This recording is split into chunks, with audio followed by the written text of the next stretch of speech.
Good morning. Sunday, it's November 22nd. It's a very significant day. That's my dog. That dog is amazing. Um, it goes with me every time I go out, get away to just hang out with God and pray. That dog's there most of the time.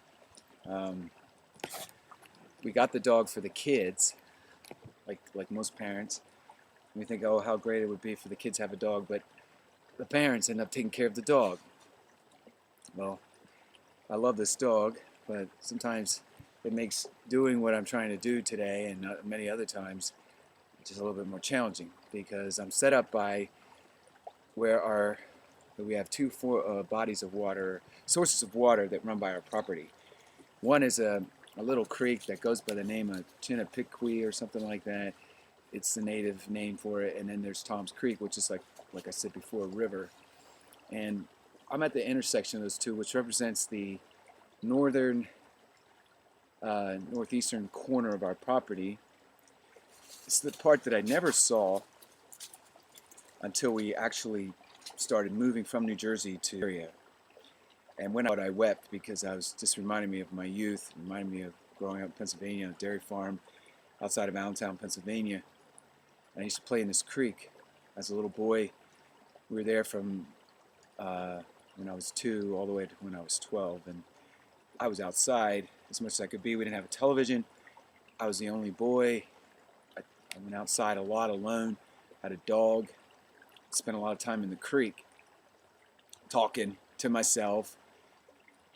Probably why it was probably grooming me for what I'm doing now, which is, if a person who wanted to judge my sanity came by and saw how animated I get when I start reading the Bible and expounding on it, they would probably think I'm a little crazy, losing it. But it started when I was a little kid, out in the woods, talking to myself, talking about my future, talking out loud, talking to God. And me and God started that thing since I was a little boy.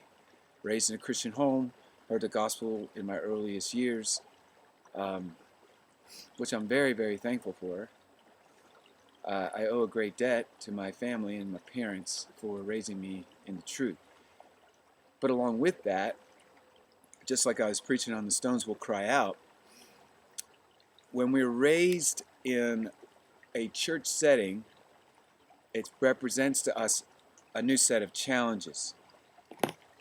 We can become very traditional and religious. And that is what happened to the Pharisees. They were raised in the traditions of Judaism, which have our heroes, Abraham, Isaac, Jacob, Joseph. We have Moses and Aaron. We have the history, the great acts of God, the miracles of God, the covenants, the law of God. To them, as Paul says in Romans chapter 9, pertain the ordinances, the promises. Well, like I've been arguing, is for a Jew, his tradition is much deeper than evangelical Christianity tradition. Even Martin Luther, it's a 500-year experiment of Protestant Reformation. For the Jews, it went back to the days of Abraham, which is about 2000 BC, and carried them 2,000 years all the way up to the life and times of Jesus Christ of Nazareth. Some of us only have a 50-year experience or tradition that we can feed off of. So the question is, why are you holding on so tight to your traditions when they're really not that old? And Jesus had to deal with tradition of 2,000, 3,000 years, and that tradition is what killed him. The holding on to the tradition of Moses in the intellect or in the scholarly way or the way of religion is what killed Jesus, because they couldn't accept this rabbi, even though he's spoken of in the words of Moses, in the words of the Psalms of David, foretold by the prophets, Isaiah, and lamented and foreshadowed in Jeremiah's prophecy, and lifted up in the heavenlies in Ezekiel's prophecy is allusions to Messiah, Amos, who is going to restore. And you've got Zechariah telling them about the Messiah, the Prince, and coming, Daniel. You have all this evidence that a Messiah is coming, and yet they couldn't see it. And Luther was a reformer of the Catholic Church, which had gone really bad. It was charging people for everything.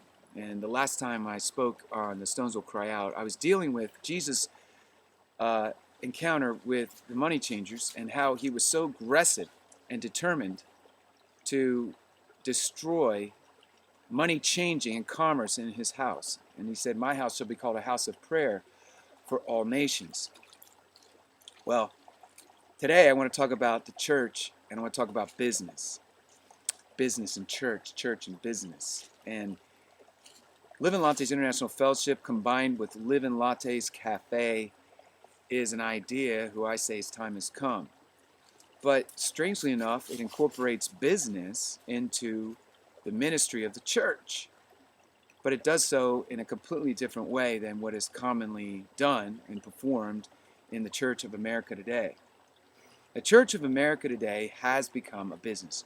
Point of fact, it's big business. Its pastors, especially in the larger churches, are trained CEOs of how to manage a business called church. And all the programs and the schemes and the marketing and the names and the image and all that is predicated on a business model. Yet, they want you to understand that what they're doing is spiritual. Yet everything I'm looking at is physical.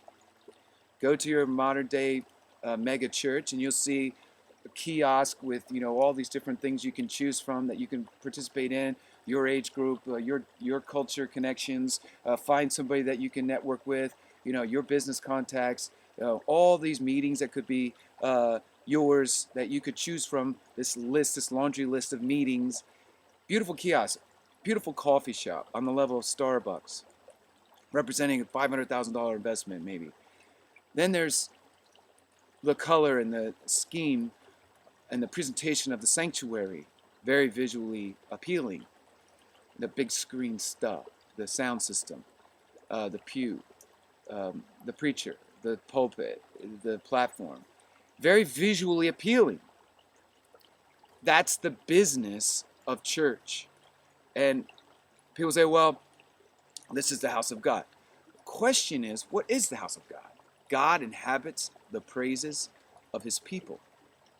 The house of God is you and me. It was never intended to be wrapped up in a building, because when that temple was ransacked in 70 AD, that took away the greatest thing that had ever been built that represented the presence, Shekinah glory of God, was the temple. And can you imagine being a Jew and losing your house? You had a rough time dealing with that. That's why in 73 AD you had those folks up there in the plateau of, not the Essenes. They were Essenes that were involved in it. But it's the guys who martyred themselves because the Romans were coming to get them. 3 years after the city was sacked, they wanted to preserve the truth. They were willing to die for that. They were willing to die for the Torah and everything Moses taught. And what the Essenes held on to was the literal carrying forth of every word of God. They would sit around all day and just rewrite the Bible. I mean, they just sat and meditated on the words of God. Very devout and very committed. More committed than most Christians you'll ever see in your life were these Essenes. And then you have, Muslims more committed than most Christians you'll ever meet. More committed, even willing to die for their cause. And yet we have this thing called the business of church in America, and what it's become is nothing less than something that operates in the physical realm.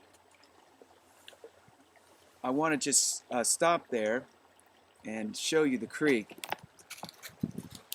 Okay, this is the little creek that joins with Tom's Creek, and I'm going to end this first segment on the business of church and pick it up on the other side.